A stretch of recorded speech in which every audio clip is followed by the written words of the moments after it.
So I got this hard disk from my older PC, and I'm trying to repurpose it into a secondary storage device or an external storage device. And this is a 2.5-inch SATA drive. If you're going to be using a 3.5-inch SATA drive, then it's going to be a necessity that you get two cables. One will be for the power supply, which is this, is 12 volts, and then the other will be for data. The reason is that your laptop is going to be able to supply at most, I think, 5 volts or something. Your laptop will not be able to give 12 volts or power supply. But then you can also use that to run your 2.5-inch disk. But then since it is what you need to run this 2.5-inch SATA drive is 5 volts, your PC can actually give that.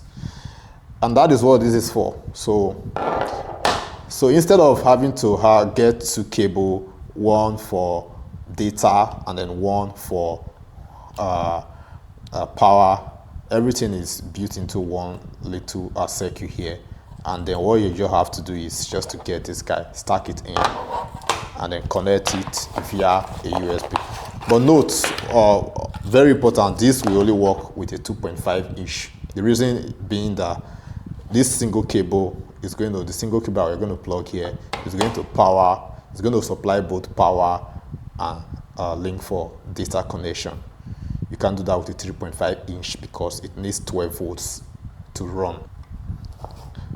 So I actually like this one. This one is a bit transparent. These are hard disk enclosure. It's very easy to use. Just slide this out. Mostly are going to work this way. I prefer this one. I think this looks beautiful. So what I'm going to do here is make sure okay, it's supposed to be like this. I'm going to try to get this in. Just slide it in. And I'm done. Easy peasy. Hope. Yeah. So let me take this in. And then. Cool. Looks beautiful, doesn't it? And then I can now use my USB. Now, when I was buying this, I had the option to get a USB Type-C, but I decided to go with this particular USB.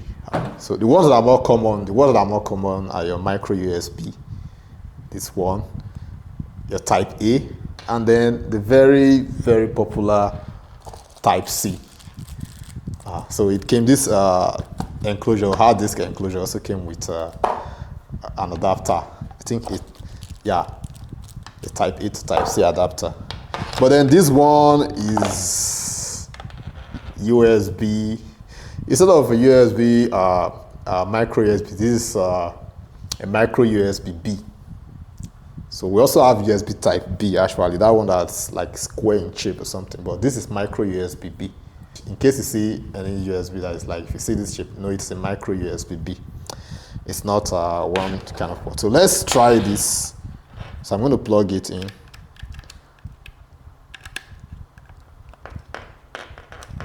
Make sure it goes in, and then let me get my PC. I get a PC, and then let's see. So I'll get in my Type-C adapter, my Type E to Type-C adapter. Yes. And then, because in this my Samsung Galaxy Book, I have more Type-C than Type A. Okay, now there's this blue LED, which is an indicator that it is connected. Let me go into my window or my file explorer window to see if it's there, if it's showing there, because that's the most important thing. Yes, I think, this local DST users. There used to be an operating system here. Let me just cancel. I'm not going to access this folder. I just want to, let me see, let me format it, make it empty, because NTFS. Yes, I'm going to use this NTFS file system. I could also use a FAT32 there.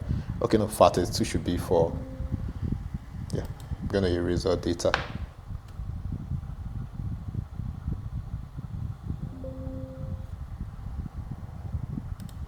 So I cannot take some burden off because my storage is my storage here is limited. I cannot take some burden off my PC. So if you got your hard drive from a laptop, it's most likely going to be a 2.5-inch SATA or IDE. In that case, since it needs only 12 volts, you don't need to have two adapters, like a separate adapter for power and then a separate adapter for data. With just one adapter, like the setup you have here and this enclosure, you can start using your hard disk as a secondary storage device. But if it's a 3.5-inch SATA, which is most likely one that you got from a desktop, it's older PC or something, then you'd have to go the adapter method. You get a 12 volts supply and then an adapter for data.